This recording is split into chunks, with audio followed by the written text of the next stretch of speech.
I think Kenseth is in the catbird seat. It just depends on the pushers. Depends on whether Dale Earnhardt can push Greg Biffle or not. Ford's in the front of Toyota and Chevy in row 2. Green flag. And Biffle gets about a half a car length away from Denny Hamlin here and moves up to pick up his Ford teammate, Greg Biffle.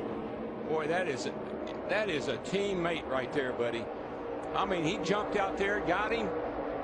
Dale Jr. had no help, but he locks on the back of Biffle, second and third.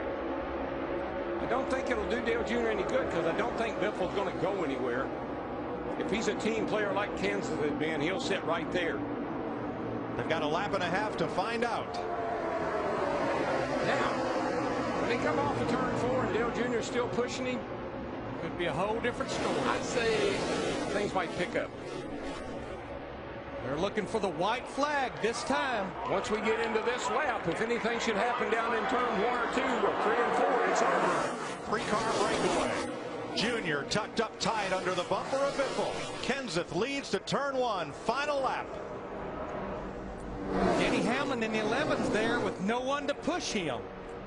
Actually, he might actually be hurting those 2 cars in front of him if he gets back too far. But here we go. If it's going to happen, it's going to happen pretty quick. We've seen where the timing of where you do it is so critical.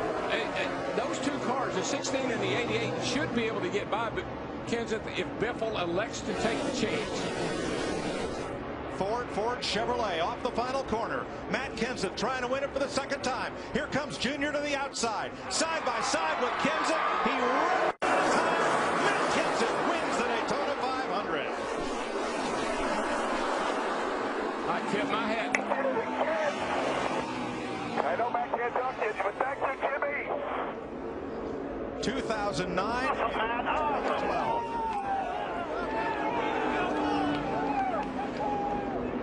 I tip my hat to Greg Biffle, though. He could have jumped out of line, but he honored his teammate.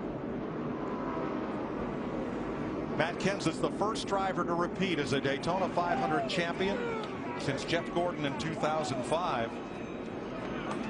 He gets his 22nd career win. Remember how he won the race? Elliott Sadler was leading the race. They go down the back straightaway, and Kenseth just gets the lead, and it starts raining, and the race ends short. Dale Earnhardt Jr. did beat Greg Biffle back to the line to finish second in that 88 car. There's Biffle, who ended up finishing third. Denny Hamlin is fourth. Jeff Burton is fifth. Paul Menard, Kevin Harvick, Carl Edwards up for eighth with a damaged car. Joey Logano and Mark Martin are the top 10.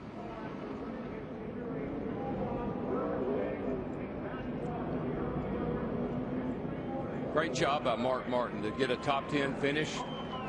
Driving for Michael. Good job, buddy. And Dave Blaney, who led during that long red flag period, winds up in the top 15 for Tommy Bolton. Pretty good day for that team.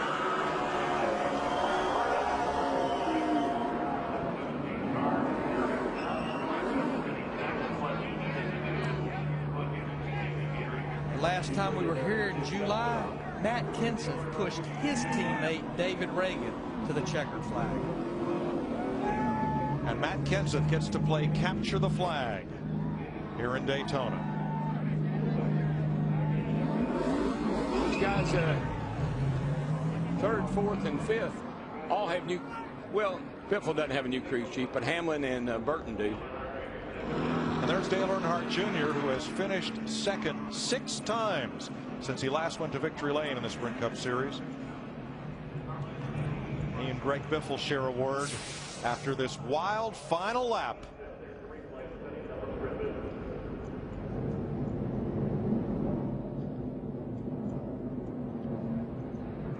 That right there was when Biffle started to go with Dale Jr. and he thought better of it.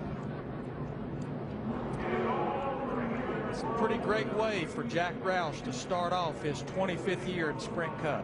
Good sign, good thing for Dale Jr. Good sign for Dale Jr. too. Gets a nice second place finish in the old Diet Dew car. Let's see Carl Edwards coming across the line, even with Joey Logano, and just pipping him by about 6 inches. Nice move by Carl. Whoa. Whoa. Now NASCAR has reviewed that. and ruled that Edwards 99 was forced to the yellow line, so no penalty on Edwards. There's Old Faithful. She came through. It's okay now.